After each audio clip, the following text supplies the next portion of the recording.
అందం ఆరోగ్యం. ఇవాళ మన టాపిక్ అభ్యంగ స్నానం అంటే ఏంటో తెలుసుకోబోతున్నాం. సో లెట్స్ చూసేద్దామా మరి. చర్మం సంరక్షణలో అభ్యంగ స్నానం అత్యంత శ్రేష్టం. ఎండాకాలంలో వేడి నీటి స్నానం మంచిది కాదు. గోరువెచ్చని నీరు సర్వదా శ్రేయస్కరం. ఆహారం తీసుకునే ముందు స్నానం చేయాలి. భోజనం తరువాత చేస్తే జీర్ణశక్తి బాధింపబడుతుంది. స్నానం చేసేటప్పుడు కడుపులో ఖాళీగా ఉండటం మంచిది.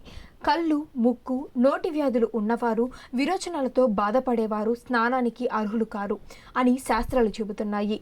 శరీర బడలికను పోగొట్టే దేహకాంతిని శుద్ధి చేసి దృష్టి, పుష్టిని ఇస్తుంది. అభ్యంగ స్నానానికి చందనాది తైలాలు, కొబ్బరి నూనెను, నువ్వుల నూనెను వాడవచ్చు. వర్షాకాలంలో నూనె మిగిలిన ఋతువులతో ఏ తైలానైనా వాడవచ్చు. తైలంతో తల మొదలు దేహాన్ని మర్దించి ప్రతి అవయవానికి రాసుకొని స్నానం ఆచరించిన శరీరం శుభ్రమవుతుంది.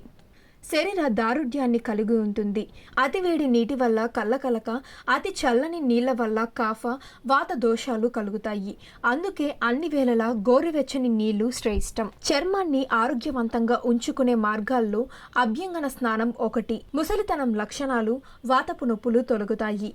అభ్యంగన స్నానం తర్వాత తడి జుట్టుకు నూనె రాయటం, దువ్వటం చేయకూడదు. దీనివల్ల వెంట్రుకలు పగిలిపోతాయి. చర్మం సంరక్షణలో అభ్యంగ స్నానం అత్యంత శ్రేష్టం. ఎండాకాలంలో వేడి నీటి స్నానం మంచిది కాదు. గోరువెచ్చని నీరు సర్వదా శ్రేయస్కరం. ఆహారం తీసుకునే ముందు స్నానం చేయాలి. భోజనం తరువాత చేస్తే జీర్ణశక్తి బాధింపబడుతుంది. స్నానం చేసేటప్పుడు కడుపులో ఖాళీగా ఉండటం మంచిది. కళ్ళు, ముక్కు, నోటి వ్యాధులు ఉన్నవారు, విరోచనాలతో బాధపడేవారు స్నానానికి అర్హులు కారు అని శాస్త్రాలు చెబుతున్నాయి.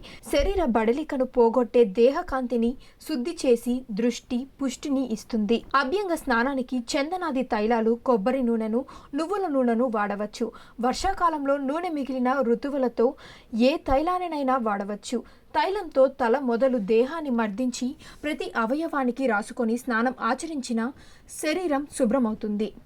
శరీర దారుఢ్యాన్ని కలిగి ఉంటుంది.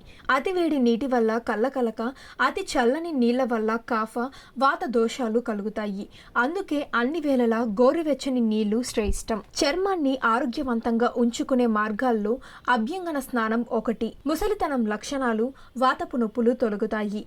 అభ్యంగన స్నానం తర్వాత తడి జుట్టుకు నూనె రాయటం, దువ్వటం చేయకూడదు. దీనివల్ల వెంట్రుకలు పగిలిపోతాయి. చర్మం సంరక్షణలో అభ్యంగ స్నానం అత్యంత శ్రేష్టం.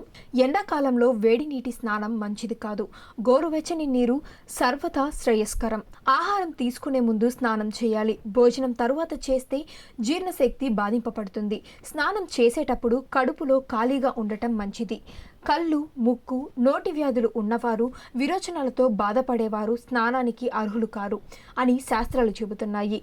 శరీర బడలికను పోగొట్టే దేహకాంతిని శుద్ధి చేసి దృష్టి, పుష్టిని ఇస్తుంది. అభ్యంగ స్నానానికి చందనాది తైలాలు, కొబ్బరి నూనెను, నువ్వుల నూనెను వాడవచ్చు. వర్షాకాలంలో నూనె మిగిలిన ఋతువులతో ఏ తైలానైనా వాడవచ్చు. తైలంతో తల మొదలు దేహాన్ని మర్దించి ప్రతి అవయవానికి రాసుకొని స్నానం ఆచరించిన శరీరం శుభ్రమవుతుంది.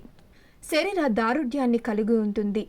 అతివేడి నీటి వల్ల కళ్ళకలక, అతి చల్లని నీళ్ల వల్ల కాఫ, వాత దోషాలు కలుగుతాయి. అందుకే అన్ని వేళలా గోరువెచ్చని నీళ్లు శ్రేష్టం. చర్మాన్ని ఆరోగ్యవంతంగా ఉంచుకునే మార్గాల్లో అభ్యంగన స్నానం ఒకటి. ముసలితనం లక్షణాలు, వాతపు నొప్పులు తొలగుతాయి. అభ్యంగన స్నానం తర్వాత తడి జుట్టుకు నూనె రాయటం, దువ్వటం చేయకూడదు. దీనివల్ల వెంట్రుకలు పగిలిపోతాయి. ఇదండి ఇవాల్టి మన టాపిక్. మరో టాపిక్తో మళ్ళీ కలుద్దాం. అంతవరకు కీప్ స్మైలింగ్. Bye bye.